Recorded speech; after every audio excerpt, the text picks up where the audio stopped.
gramos, menos de 4 gramos de sal. Pero sin embargo, la infusión de una solución salina normal, o sea, de un cloruro de sodio, nos da alrededor de 9 gramos. Lo cual, con un solo frasco ya nos hemos pasado de las recomendaciones mundiales acerca del uso de la sal. Entonces, por eso es que es importante, ¿no?, conocer estos, como le digo, matices acerca de qué es lo que necesita el paciente, ¿no? El paciente necesita glucosa, nosotros le estamos dando un básico que no está cubriendo todas sus necesidades. Los pacientes, cuando tienen o van a tener una situación de no poder ingerir por vía oral, no pueden manejarse de esta manera. Tienen que ingresar a un manejo de nutrición parenteral, ¿no? Nutrición a través de vía endovenosa, pero no con estos componentes, sino con otros componentes que se puede dar, por lo menos, las calorías básicas. Bueno, hay otra forma también de mantener esto, parecida. Recuerda que hemos visto la regla del cuadros 1, bueno, existe la regla del 100-50-20 también, es otra. Yo creo que con 2 es suficiente para que no se maree con otra fórmula, ¿no? Pero igual, para los primeros 0 a 10 kilos, se administra 100 mililitros por kilo día, ¿no? 100 mililitros por kilo día. Por los otros 10 kilos, o sea, de 10 a 20, le damos 50, ¿no? O sea, ahí sería 500. 1000 sería el otro. 100 por 10, 1000. 50 por 20, 50 por 10, 500. Ahí tendríamos 1500. Y por el resto del peso, de acuerdo a su peso, por ejemplo, en este caso 20 kilos, multiplicamos 20 por 20, o sea, sería 400. Entonces ahí tendríamos 1500, 1900, ¿no? Pero no hay frasco que nos dé 900, pues, ¿no es cierto?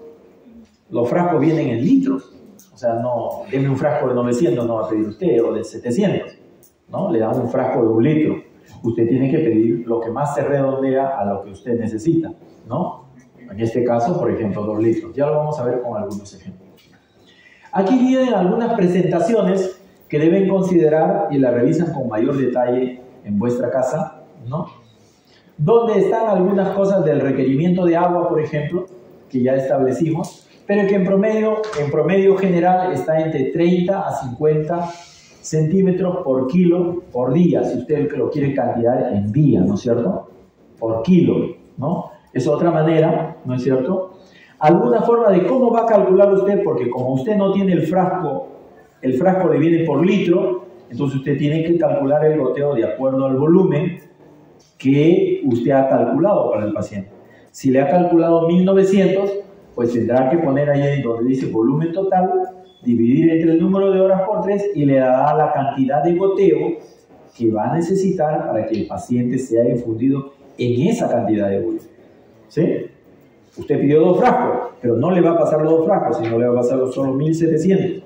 Eso lo calculará a través del número de gotas del volumen que usted va a pasar, ¿no? Igual es con el requerimiento calórico, pero eso lo vamos a hacer cuando veamos nutrición en cirugía. Los electrolitos que hemos visto, acá por ejemplo encuentran una variación. Acá dicen que el potasio 1 a 2, nosotros hemos hecho 0,5 a 1 en promedio, ¿no? Sodio 2 a 3, más o menos, nosotros hemos hecho 3 más o menos. Por eso que para no complicarles he hecho 1 de potasio y 3 de sodio, más o menos en promedio, para un paciente, ¿no? Por otro lado, considerar que hay algunas cosas que van a influenciar en el manejo del paciente. Algunos pacientes necesitan manitol, por ejemplo, un traumatismo encefalocraniano de repente. Algunos agregados, por ejemplo, ¿cómo le doy yo 50.000 equivalentes al paciente? Entonces usted tiene que saber que la presentación del cloruro de sodio, o en este caso del cloruro de potasio, al 20%, vienen en ampollas de 10 centímetros, ¿ya? O sea, un cloruro de potasio al 20%, cuyo nombre comercial era Calium, ahora hay muchas presentaciones, viene en 10. ¿Y cuánto viene en ese frasquito? ¿Cuánto viene? Entonces, una ampolla completa tiene 2.7 miliequivalentes por mililitro, ¿ya? 2.7 miliequivalentes por litro. Por ejemplo, un paciente de 50 kilos, ¿cuánto de potasio necesitará? Si es que considero 1 como su necesidad basal. Ya, pero ¿cuánto de cloruro de potasio le tendré que pasar? Entonces, si una ampolla tiene 27, 2 ampollas tendrán 54. Y yo necesito 50, ¿no es cierto? Entonces, usted puede hacer el cálculo general, pero yo práctico le doy 2 ampollas, ¿no? 2 ampollas, una en el primer frasco y otra en el segundo frasco, porque son 2 litros que le voy a pasar. No es que lo voy a poner en un frasco los 2, sino yo le calculo para el día, ¿sí? Igual con el cloruro de sodio al 20%. El cloruro de sodio al 20% tiene una concentración de 3.4 miliequivalentes por mililitro, ¿no? Entonces, una ampolla completa que tiene 20 centímetros me da 68 miliequivalentes de sodio. Si tengo un paciente de 50 kilos y requiere 3 miliequivalentes de sodio por día, ¿cuántos miliequivalentes al día necesitará? 150 miliequivalentes, ¿no es cierto? 150 miliequivalentes. Y eso yo tengo que trasladarlo acá, ¿no? 150 dividirlo entre 3.4 y me dará los mililitros de cloruro de sodio al 20%, ¿sí? ¿No es cierto? Entonces, si tengo 68 y le pongo 3, me paso, ¿no? 6 por 3, 18, ya casi son 180, ¿no es cierto? Entonces, probablemente 2 ampollas y media, probablemente. Entonces, usted lo puede calcular con el volumen o con la concentración del sodio que va a necesitar. Esto es importante, ¿por qué? Porque cuando usted calcule, y los ejercicios generalmente son así, usted tiene el paciente, tiene el peso, y usted va a hacer la indicación a la enfermera, usted tiene que conocer estos parámetros. Usted tiene que poner, bueno, el paciente no va a comer, le calculo la cantidad de agua que necesita, le calculo la cantidad de sodio que necesita, le calculo la cantidad de potasio que necesita. La dextrosa hemos dicho que por regla general, aunque no le dé la cantidad básica, le estamos dando la mitad de las kilocalorías, ¿cierto? Los pacientes postoperados de cirugía mayor, de abdomen grandes, usualmente al inicio no necesitan potasio. ¿Por qué? Porque como se han hecho cirugías grandes, se corta, se ingiere, se libera el intracelular, el potasio se libera en grandes cantidades y pueden cursar con periodos de hipercalemia. Es por eso que algunos no recomiendan dar potasio en el postoperatorio inmediato, sino a partir del segundo día. ¿Ya? Pero todo esto que estamos hablando es de un paciente normal.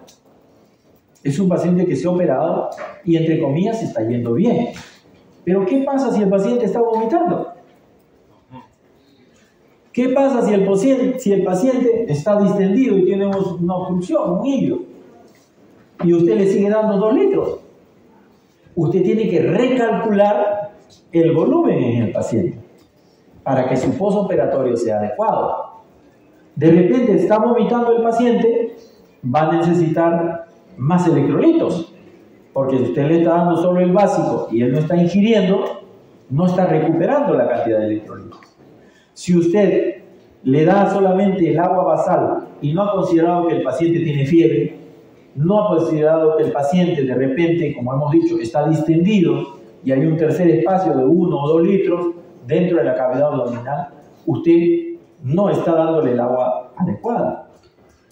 Ahora, por eso se llama, o algunos han expresado esto como el balance hidroelectrolítico.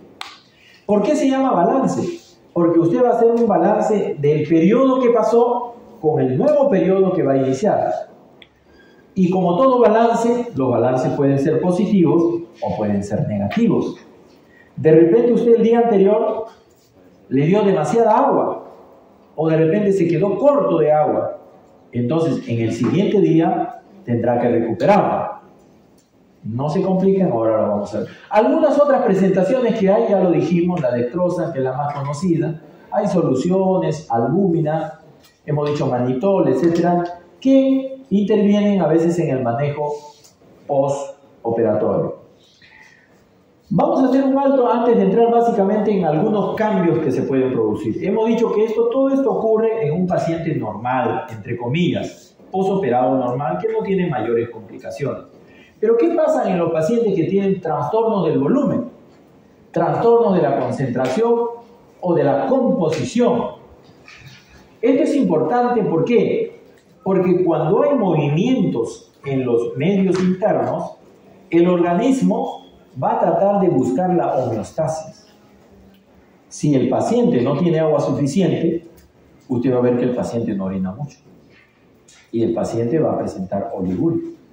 Y si usted cuando pasa visita médica y mira la diuresis del paciente y encuentra que su diuresis está 300, 400 centímetros en 24 horas, cuando lo que debe orinar es en promedio 800, 1000 a 1100, entonces dice, ¿qué está pasando?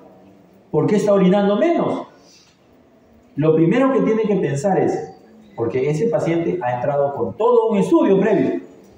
Yo asumo que no tiene una enfermedad renal, pero yo tengo que evaluar qué ha pasado. De repente he calculado mal la cantidad de agua. De repente ha perdido más de lo normal en agua. De repente ha tenido una complicación. De repente el paciente ingresó ya con un problema previo y que se manifiesta al segundo día. Entonces tendré que recalcular mis volúmenes de agua. Si yo tenía que darle 2 litros y vengo arrastrando un déficit, tengo que reponer ese déficit que tiene el paciente. Y tendré que prevenir las posibles pérdidas después. Si yo sé que el paciente ha vomitado hoy día y la enfermera me lo ha cuantificado en 300 centímetros en 24 horas, yo tengo que prevenir que ese paciente probablemente volverá a vomitar. Por lo tanto, tendré que añadir a los 2 litros los 300 centímetros que no preveí en el primer día. Entonces ya no serán 2 litros, serán 2 litros 300. Claro, yo le calculé 200 por su peso, pero como está vomitando, le estoy añadiendo 300. Tiene cámaras diarreicas, entonces tendré que hacer un cálculo para añadir la cantidad de volumen adicional. ¿Sí? Entonces, hay cambios de volumen, cambios de la composición y de la concentración. Entonces, la alteración más frecuente, lo que vemos en cirugía, lo más frecuente, porque estamos hablando de cirugía, es las alteraciones del líquido, de los volúmenes, ¿no? ¿Hay un déficit de volumen o hay un exceso de volumen? Son 2 de las presentaciones que tenemos. Casi por regla general, lo que más se presenta no es el exceso de volumen, es el déficit de volumen. En cirugía el problema principal es el déficit de volumen que tenemos. Es decir, nos quedamos cortos en darle la cantidad de agua al paciente. Puede ocurrir el exceso de volumen, no digo que no, cuando la indicación es inadecuada a veces, ¿no? ¿Y cómo nos damos cuenta? Básicamente, ahí tienen algunos de los síntomas, de los signos y síntomas que podemos tener en cuenta. Cuando hay un déficit de volumen, el paciente pierde peso rápidamente, ¿no? La turgencia de la piel es diferente, ¿no? Las venas del cuello están colapsadas. ¿Por qué está taquicárdico si no tiene ninguna infección? La cirugía ha sido excelente, ¿no? Debo considerar que hay un déficit de volumen. ¿Por qué está orinando menos? De repente le he dado menos agua, ¿no? ¿Por qué ha aumentado el nitrógeno ureico sanguíneo? Una azoemia perirenal. Porque no le estoy dando el agua adecuada. Cuando yo no le doy el agua adecuada, entonces van a ocurrir cambios. El organismo tiene que defenderse por este problema, pero esos cambios pueden ser perjudiciales. Por ejemplo, la oliguria puede terminar en una insuficiencia renal aguda y haber daño renal tan solamente por no haberle dado la cantidad de agua adecuada. En su afán de defender la homeostasis, se va al extremo y produce daño renal, por ponerles un ejemplo. Puede ocurrir un exceso de volumen que se puede determinar por un edema, ¿no? Aumento de la presión, todo lo contrario a lo que estamos viendo, pero lo más frecuente que se ve dentro del exceso de volumen es el edema pulmonar agudo. ¿Ocurre cuando en el intraoperatorio el anestesiólogo por lo general le infunde volumen al paciente? Y a veces el paciente está inestable, baja la presión, la cirugía está complicada y el anestesiólogo infunde agua y entonces puede producir un edema agudo pulmonar. El paciente sale de sala de operaciones e inmediatamente empieza con insuficiencia ventilatoria, disnea, expectoración hemoctoica, tan solamente por demasiado ingreso de agua.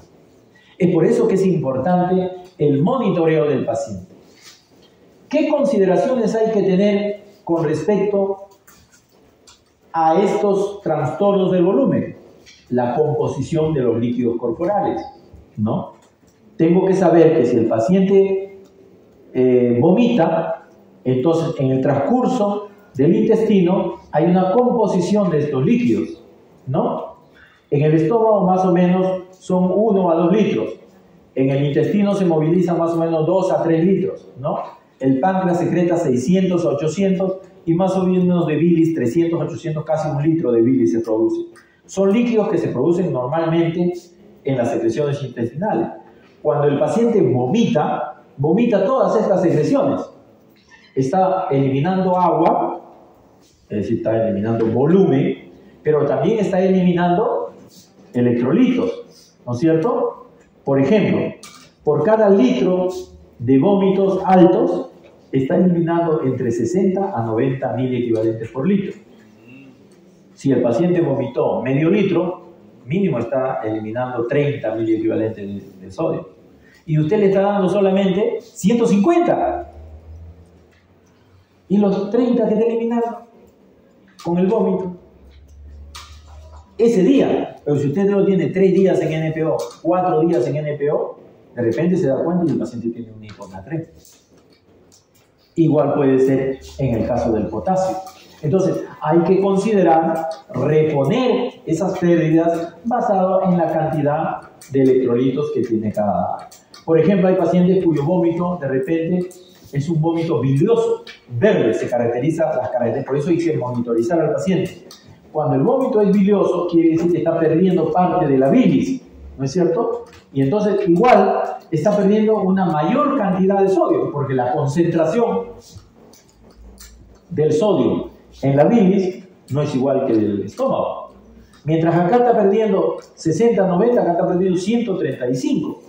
Imagínense que tengan un vómito bilioso de 1 litro, ¿no? El paciente entonces tan solamente con eso está perdiendo más de 50, 60, 70 miliequivalentes de sodio. Está perdiendo potasio también. Acá a la inversa, el con mayor potasio se pierde acá, cuando el vómito es de más arriba, ¿no es cierto? Puede ocurrir entonces posteriormente una hipocalemia. Dejo los otros porque son menos frecuentes y me he centrado en el sodio y el potasio para que lo tengan como reparo, porque es lo más frecuente que presenta el paciente. Entonces, todo esto tiene que ver con lo que hablamos en la primera parte. Si yo sé que el paciente ya tiene una insuficiencia cardíaca, entonces sé que no debo darle mucho volumen, tengo que medirle el volumen.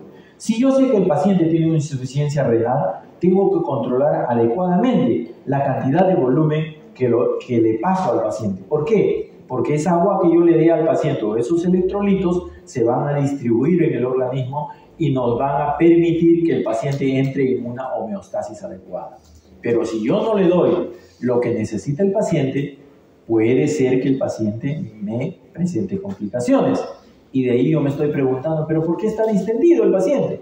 Porque no tiene la adecuada cantidad de potasio, por ejemplo, ¿no? Entonces, así como el agua puede haber más o menos, también pueden haber los electrolitos más o menos, que de repente ya ustedes lo han estudiado. Pero son dos los electrolitos más importantes, el sodio y el potasio. Puede haber una hiponatremia o una hipernatremia, ¿no? Ambas son problemas que tienen en el espacio extravascular, ¿sí? Porque el principal ion del extravascular es el sodio, lo hemos dicho. Entonces, puede ser que haya una hiponatremia porque, por ejemplo, hay una secreción posoperatoria de vasopresina. El paciente posoperado, cuando entra a recuperación, nuestro organismo tan inteligente inmediatamente secreta hormona antidiurética. ¿Por qué? Porque va a tratar de ahorrar agua. Basta que el paciente sea operado, inmediatamente aumentan esos niveles para que el paciente tenga una buena cantidad de agua que le permita recuperarse. Una vez que se establece esto, disminuyen esos niveles. Hay fármacos que pueden producir hiponatremia, ¿no? La hiperglicemia, por ejemplo, si aumenta el azúcar, un paciente diabético, en la sangre, entonces va a afectar los niveles de sodio y pueden conducir a una hiponatremia. A veces ciertos pacientes necesitan uso de diuréticos, por ejemplo, también pueden producir hiponatremia, ¿no? Ahí vamos a ver pérdidas gastrointestinales, hemos dicho vómitos, ¿no? Pérdidas renales, etc. Lo contrario es una hipernatremia, es decir, que el sodio se puede acumular más de lo adecuado. Y esto puede ser porque de repente le estamos dando demasiado sodio al paciente. Le hemos calculado un basal o de repente ni le hemos calculado, solamente empíricamente le ponemos una ampolla o 2 ampollas en cada uno y le podemos estar dando demasiado sodio al paciente. O en sala de operaciones le han pasado cloruro porque el paciente hizo shock y ahí le estamos pasando bastante sodio, ¿no? El uso de glucocorticoides, de mineralocorticoides, algunas enfermedades, ¿no? Puede haber hiponatremia por otras causas, cuando se pierde en agua, no se toma agua o se toma en exceso. Pueden haber pérdidas por enfermedad renal. Lo cierto es que la idea es que ustedes entiendan que puede haber o una hiponatremia o una hiponatremia que nosotros tenemos que tener en consideración para el manejo del medio interno y la recuperación del paciente. Por supuesto, hay ciertos parámetros que establecen los clínicos y que se pueden medir en los laboratorios como básicos, ¿no? Considerando que lo normal es tener entre 135 a 145 miliequivalentes por litro. Cuando usted pida un examen de sodio, eso debe comprender la normalidad, entre comillas, del medio interno. Digo la normalidad porque hay alteraciones que pese a eso se pueden mantener y no necesariamente se reflejan en un examen de sangre. Una hiponatremia leve se considerará cuando es entre 130 a 138 miliequivalentes, más o menos, o 135 si lo quieren decir ustedes. Una moderada será entre 130 a 120, o sea, entre 120 a 130. Y una severa, en la cual es peligrosa, es cuando el sodio está por debajo de 120 miliequivalentes. Un paciente que tiene una hiponatremia severa es peligrosísimo. Puede dar daño neuronal, puede dar mielonisis pontina, puede haber convulsiones, daño cerebral, tan solamente por la cantidad de sodio que está demasiado bajo. Cuando está entre los límites intermedios, a veces puede haber síntomas neuromusculares, tendencia al sueño, etcétera, que pueden alterar al paciente, ¿no?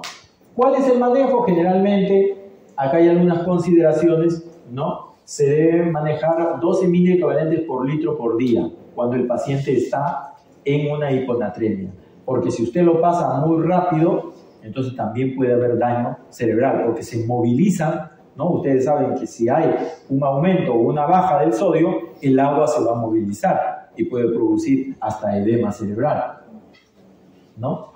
Por supuesto que hay que considerar que hay otras causas que producen hiponatremia o hipernatremia. Acá podemos ver que hay una lista de manifestaciones clínicas que se pueden presentar en la hiponatremia o en la hiponatremia. Desde manifestaciones neurológicas que usted debe detectar en el paciente cuando su paciente no va bien en el postoperatorio, está letargado, está con sueño, no responde bien al interrogatorio, usted tiene que, si es que la técnica quirúrgica fue la más adecuada, tiene que reevaluar al paciente y considerar que puede haber alguna de estas consideraciones. Ahí, por ejemplo, están viendo que por cada 100 miligramos de aumento de la glucosa, un paciente que estaba en 100 al inicio y usted en el postoperatorio lo encuentra en 300 o 400, debe considerarse que el valor normal debe disminuir el sodio en 1.6 miliequivalentes por litro. O sea, si aumenta la cantidad de glucosa, va a alterar la cantidad de sodio, ¿no? Entonces, mucho cuidado con los diabéticos, los factores de riesgo. El cirujano debe estar preparado, si va a manejarlo, debe llamar al internista, al clínico o al endocrinólogo, ¿no? Por supuesto que si hay una hipernatremia, también en lo contrario, también están niños, tanto para el exceso como para la deficiencia. Y se considera una hipernatremia leve cuando está por arriba de 146 hasta 159. Y una severa cuando está más allá de 160 miliequivalentes. Van a encontrar diferencias en la bibliografía, pero esto vamos a tomar como reparo para la clase y para los exámenes, por si acaso, ¿ya? Para que no haya confusión, que yo encontré en esto, doctor, en este libro, etc. Entonces, para tener una idea, ¿ya? Pero deben saber que hay variaciones, ¿no es cierto? Entonces, el tratamiento, a veces acá van a encontrar, de acuerdo a la cantidad de agua que tiene, puede haber una hipernatremia con agua normal, o sea, o que no tenga agua, o que tenga demasiada agua. Lo importante es que no se deben pasar en infusiones rápidas. Esto generalmente yo no les voy a preguntar porque no es tema del curso cómo tratar la hiponatremia, cómo tratarla, esto no es el tema, sino que ustedes sepan que esto tiene consideración con el postoperatorio del paciente. Usted tiene que saber que esto tiene, ve al paciente postoperado que está cursando con estos signos, puede ser una hiponatremia, muy bien, llamemos, interconsultemos al internista, pidamos un AGA y electrolitos, etcétera, etcétera, para que cuando venga el clínico pueda evaluarlo adecuadamente, ¿sí? Igual sucede con el potasio, ¿no? Que es el otro, sino que este es un intracelular, ¿verdad? Entonces, más o menos hemos dicho que debemos tener entre 50 a 100 miliequivalentes de potasio, ¿no? Promedio hemos dicho 1 nosotros, o sea, 50 en el mínimo, pero puede variar hasta 2, 3.